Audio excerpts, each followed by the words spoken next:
Israel പ്രധാനമന്ത്രി Benjamin നെതന്യാഹുവിനും അദ്ദേഹത്തിന്റെ സർക്കാരിനും കനത്ത തിരിച്ചടികൾ നേരിടേണ്ടി വരുന്നു. സഖ്യകക്ഷികൾ പോലും കൈവിട്ടതോടെ ഭൂരിപക്ഷം നഷ്ടപ്പെട്ട് സർക്കാർ രാജിവെക്കേണ്ട സാഹചര്യത്തിലേക്കാണ് കാര്യങ്ങൾ നീങ്ങുന്നത്. ഇതിനു പുറമെ ലോകരാജ്യങ്ങളുടെ നയതന്ത്ര, വ്യാപാര, സൈനിക ഉപരോധങ്ങളും ഇസ്രായേലിനെ വരിഞ്ഞു മുറുക്കുകയാണ്. ഒരിക്കൽ ഇസ്രായേലിന് അനുകൂലമായിരുന്ന ആഗോള പൊതുജനാഭിപ്രായം ഇന്ന് പൂർണ്ണമായും മാറിമറിഞ്ഞ കാഴ്ചയാണ് കാണാൻ കഴിയുന്നത്.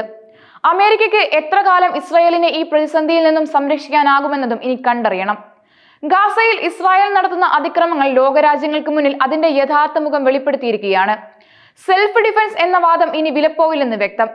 ഗാസ യുദ്ധത്തിൽ മരിച്ചു വീണ 50,000-ലധികം വരുന്ന പലസ്തീൻ ജനതയുടെ ജീവന് ഇസ്രായേലിന് മറുപടി പറയേണ്ടി വരും.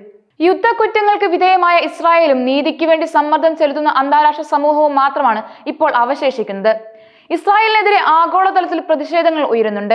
ഈ വർഷം ആദ്യം നടന്ന പ്യൂ റിസർച്ച് സർവേ ഫലങ്ങൾ വ്യക്തമാക്കുന്നത് 24 രാജ്യങ്ങളിൽ 20 ഇസ്രായേലിനെതിരെയാണ് വോട്ട് ചെയ്തതെന്നാണ്.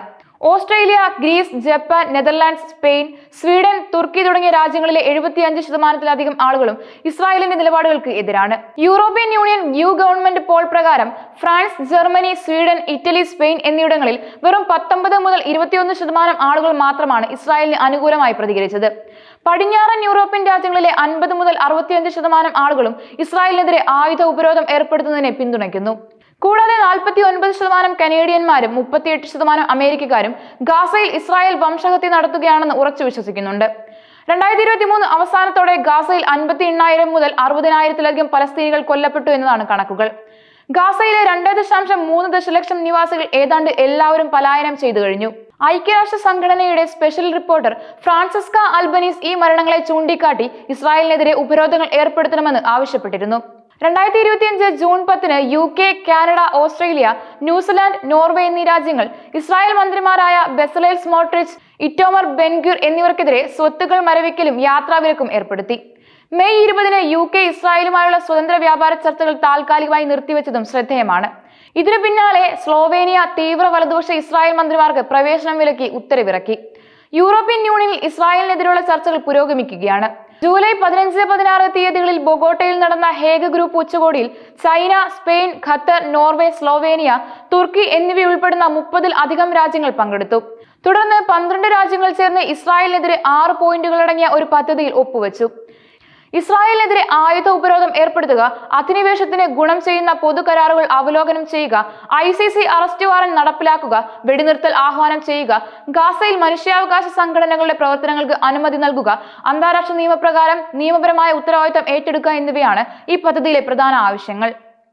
അന്താരാഷ്ട്ര നീതിന്യായ കോടതിയിൽ ദക്ഷിണാഫ്രിക്ക ഇസ്രായേലിനെതിരെ ഫയൽ ചെയ്ത വംശഹത്യാ കേസിൽ വംശഹത്യ സാധ്യത തള്ളിക്കളയുന്നില്ല എന്ന് കോടതി 2024 ജനുവരിയിൽ ഇടക്കാല വിധി പുറപ്പെടുവിച്ചിരുന്നു. കഴിഞ്ഞ വർഷം അന്താരാഷ്ട്ര ക്രിമിനൽ കോടതി നെതന്യാഹുവിനും മുൻ പ്രതിരോധ മന്ത്രി ഗാലന്റിനും അറസ്റ്റ് വാറന്റ് പുറപ്പെടുവിക്കുകയും ചെയ്തിരുന്നു. 2024 സെപ്റ്റംബറിൽ ഐക്യരാഷ്ട്ര സംഘടന ജനറൽ അസംബ്ലി അധിനിവേശം അവസാനിപ്പിക്കാനും കുടിയേറ്റം നിർത്തലാക്കാനും പ്രമേയം പാസാക്കി. ഡച്ച് സർക്കാർ ഇസ്രായേലിനെതിരെ ഉപരോധം ഏർപ്പെടുത്തണമെന്നും യൂറോപ്യൻ യൂണിയൻ ഇസ്രായേൽ വ്യാപാരം നിർത്തിവെക്കണമെന്നും ആവശ്യപ്പെട്ട് ഹേഗിൽ വൻ ജനകീയ പ്രതിഷേധങ്ങളാണ് നടന്നത്. മെയ് 18 ഏകദേശം 100,000 ആളുകളും ജൂൺ 15 1,50,000 ആളുകളും ഈ പ്രതിഷേധങ്ങളിൽ അണിനിരന്നു. ലോകം മുഴുവൻ ഇസ്രായേലിനെതിരെ പ്രക്ഷോഭത്തിലാണ് എന്നതിന്റെ വ്യക്തമായ സൂചനകളാണിത്. ജനങ്ങളുടെ അഭിപ്രായങ്ങൾ രാഷ്ട്രത്തലവന്മാർ അംഗീകരിക്കുന്ന ഒരു കാലത്തിലേക്കാണ് ലോകം നീങ്ങുന്നത്. സർവേ ഫലങ്ങളും അനുബന്ധമായി ഉണ്ടാകുന്ന ഉപരോധങ്ങളും നിയന്ത്രണങ്ങളും ഇതിന് ഉത്തമ ഉദാഹരണങ്ങളാണ്. പ്രസ്താവനകളുടെ കാലം കഴിഞ്ഞു, ഇനി പ്രവൃത്തികളുടെ സമയമാണ്. ഇസ്രായേലിനെ നയതന്ത്രപരമായി ഒറ്റപ്പെടുത്തി സൈനിക ഉപരോധങ്ങൾ ഏർപ്പെടുത്തി ലോകം കണക്കു ചോദിക്കുന്ന കാലം വിദൂരമല്ലെന്ന് ഈ സംഭവങ്ങളെല്ലാം വ്യക്തമാക്കുന്നു.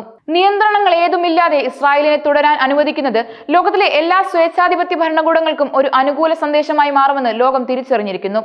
ഇനി ഇസ്രായേലിന് തിരിച്ചടികളുടെ കാലമാണ്. ഈ ഉപരോധങ്ങളിൽ നിന്നും നിയന്ത്രണങ്ങളിൽ നിന്നും ഇസ്രായേൽ പാഠം പഠിക്കുമോ എന്ന് കാത്തിരുന്നു കാണാം.